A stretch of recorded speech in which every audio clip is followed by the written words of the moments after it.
Hola, amiguitos, ¿cómo están? Muy bienvenidos a Mis Hijos Creciendo en Una. Hoy vamos a compartir juntos la parashat que se llama Kitetse. Amiguitos, y esta parashat Kitetse es la número 49. Y esta parashat Kitetse número 49 la encontramos en el libro de Devarim o de Deuteronomio, desde el capítulo 21, versículo 10, hasta el capítulo 25, versículo 19. Amiguitos, esta parashat se llama Cuando salgas. Y Moisés le dice al pueblo que cuando ellos salgan a la guerra, y el Dios eterno le dé la victoria, y ellos tomen cautivos a las mujeres de ese lugar, y algún israelita quisiera casarse con una de esas mujeres, ellos debían hacer lo siguiente: debían llevar a esa mujer a su casa, y cuando estuviese allí, esa mujer debía cortarse todo el cabello de su cabeza. Luego también debería cortarse las uñas y luego se quitaría la ropa que ella traía de allí y tendría que ponerse toda ropa nueva. Amiguitos, y luego de esto, ella podría durante un mes estar triste y llorar por los papás que ella dejó.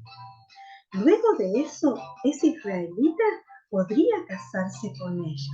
Pero ¿saben qué? Si pasado un tiempo, esa israelita ya no la debía tener más por esposa, él podría dejarla, pero nunca la podía ni tratar ni vender como si fuera una esclava, porque ella había sido su esposa. También, amiguitos, en esta parashat, Moisés le dice al pueblo de Israel que si un hombre se casaba con dos mujeres, es decir, tenía dos esposas y amaba mucho a una, pero la otra no lo amaba, y con las dos había tenido hijos, el primogénito sería el primer hijo que había nacido, no importa si era de la mujer que él no amaba.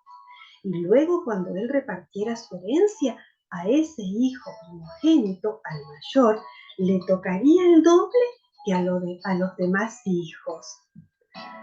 También, amiguitos, Moisés les habla acerca de un hijo que es rebelde, que es muy terco, y les dice que si una familia tenía un hijo que era terco y rebelde, es decir, que no le hacía caso ni a papá ni a mamá y se portaba muy mal y tampoco obedecía los mandamientos de Elohim, los papás tenían que llevarlo a la entrada de la ciudad, porque ahí estaban reunidos los ancianos del pueblo y ellos debían contarle todo lo que sucedía con ese hijo. ¿Y saben qué, amiguitos? Ese hijo sería muy castigado. Y ellos debían hacerlo así, porque de esa manera no habría maldad en Israel y todos se portarían bien. Amiguitos, recuerden que el quinto mandamiento, ¿sí? que nos dio nuestro Dios eterno, dice que nosotros debemos honrar a papá y a mamá. Eso significa que debemos ser hijos obedientes y debemos amarlos mucho. Miren, la palabrita en hebreo para la palabra terco es zarar, que significa falso, rebelde, rencilloso, o sea que se pelea mucho. Y la palabra rebelde en hebreo es mará, que significa amargo, amargura, enojar, provocar. ¿Vieron, amiguitos?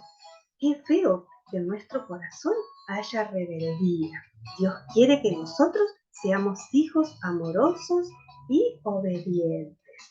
En esta parashat, amiguito, Moisés le enseña al pueblo muchas, pero muchas cosas, así como nosotros también estamos aprendiendo muchas cosas.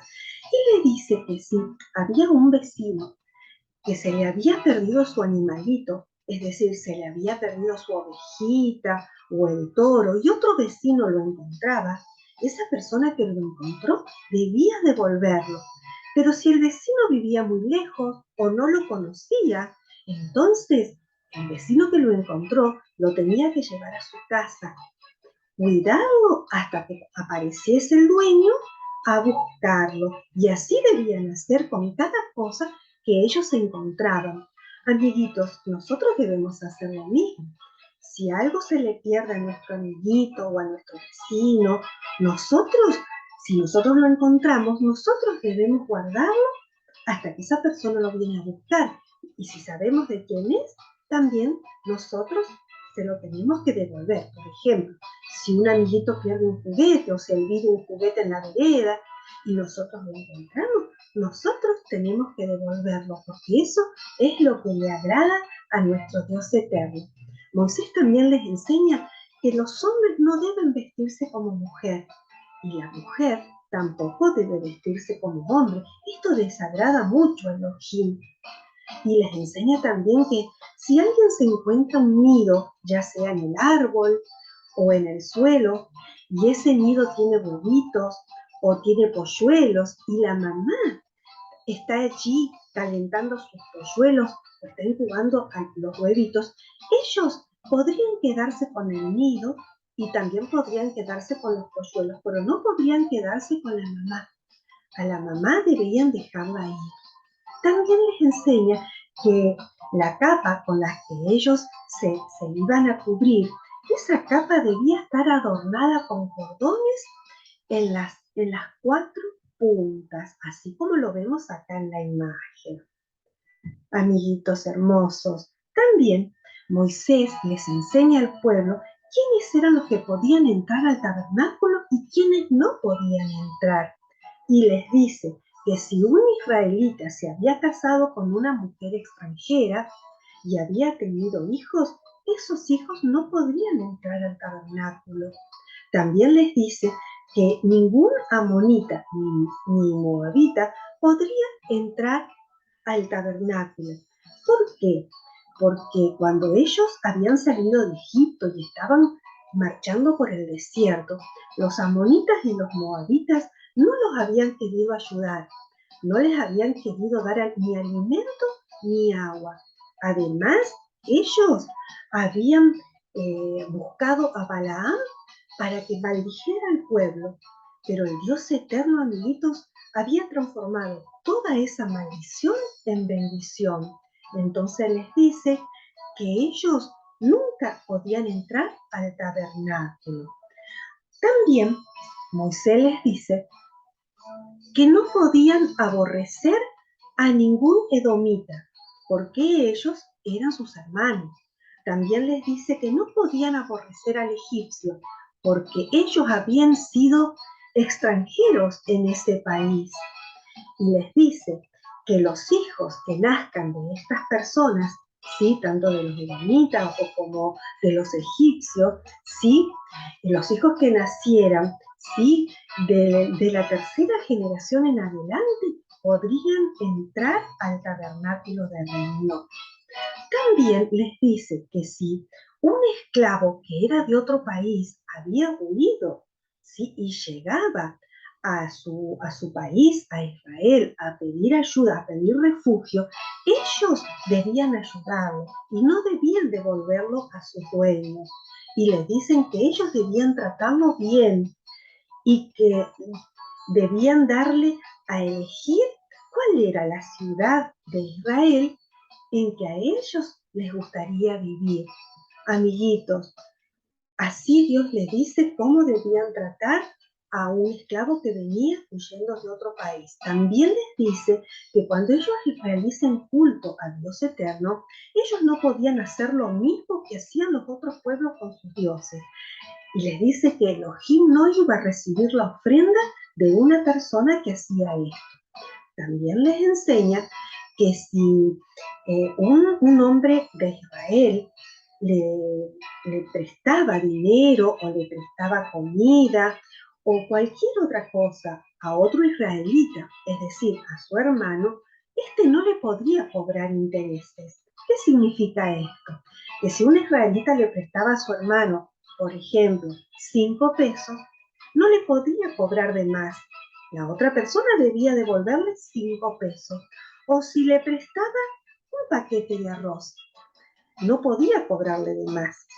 El otro israelita solamente le devolvería un paquete de arroz, pero sí podrían cobrarle intereses a los extranjeros. También le enseña que todo el que le promete a Dios tenía que cumplir. Aquella persona que hacía una promesa al Dios eterno, ellos tenían la obligación de cumplir esa promesa. Y les dice que si no prometían, no pecaban, pero si prometían y no cumplían, entonces sí, esto era pecado.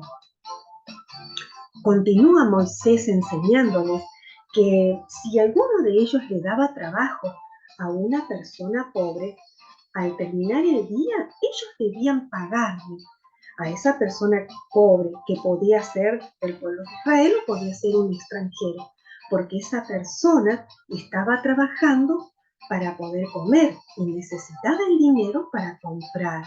También les dice que nunca debían tratar mal a nadie, no debían tratar mal a un refugiado ni a ningún huérfano. Y les enseña también que cuando ellos estuviesen cosechando, ¿sí?, los frutos del campo, que si se les caía algún manojo, ellos lo tenían que volver a buscar, lo tenían que dejar allí en el campo. Y esto era para, para la persona que, por ejemplo, era huérfano o era pobre o estaba viuda o era extranjero. De esta manera ellos se podían alimentar. Lo mismo tendrían que hacer con las uvas y con las aceitunas. Las tenían que dejar también para ellos. Amiguitos, y el Dios eterno les dice que si ellos obedecían todas estas cosas, si ellos amaban y ayudaban a su prójimo de esta manera, el Dios eterno siempre los iba a bendecir en todas las cosas. También les enseña a ser justos, porque dice que el Dios eterno aborrece la injusticia. Les dice que ellos siempre debían ser personas justas. Y les dice que nunca tenían que olvidarse lo que los amalecitas habían hecho con ellos. Que recordaran que cuando ellos habían salido de Egipto y estaban caminando por el desierto, los amalecitas los habían atacado y habían matado a los que iban atrás, que eran los más débiles, porque ellos estaban cansados del camino y los amalecitas se habían aprovechado de ellos y le habían hecho mucho daño. Y les dice que cuando ellos entren a, a conquistar la tierra que el Dios eterno les había prometido, ellos tenían que sacar a todos los enemigos de esa tierra y no debían dejar a ningún amalecita con vida. Amiguitos hermosos, cuánto que aprendemos de esta parashá. Nosotros también debemos ayudar a nuestro prójimo, debemos ser sensibles a las necesidades de las personas que nos rodean. ¿Saben qué nos enseña la Torá en Proverbios 3:27? No niegues el bien a quien es debido, cuando está en tu mano el hacerlo. Tampoco nosotros debemos aprovecharnos de la ayuda que nos puedan dar las otras personas. Debemos ser siempre honestos y sinceros en todas las cosas que hagamos. Amiguitos hermosos, vamos a proclamar, ¿sí? Porque esta parashá hay mucha palabra hermosa para proclamar. Yo voy a proclamar por ustedes en el nombre de Yeshua. Proclamo que ustedes serán hijos obedientes, que siempre cumplirán los mandamientos que el Padre Eterno nos dio en su Torá. Proclamo que siempre agradarán al Eterno, haciendo todo lo que Él les enseña. Actuarán con justicia y ayudarán al pobre, al extranjero, al huérfano y a la viuda, para que la bendición de Jehová esté siempre sobre sus vidas. Yo proclamo que su boca hablará con sabiduría y prudencia, para que todo lo que prometan lo puedan cumplir. En el nombre de Yeshua, amén y amén. Amiguitos preciosos, así llegamos al final de esta parashá. Prontito, en una semana, nos volvemos a encontrar para estudiar una nueva parashá. Nunca olviden, amiguitos, que Yeshua les bendice y les guarda. Shalom, shalom.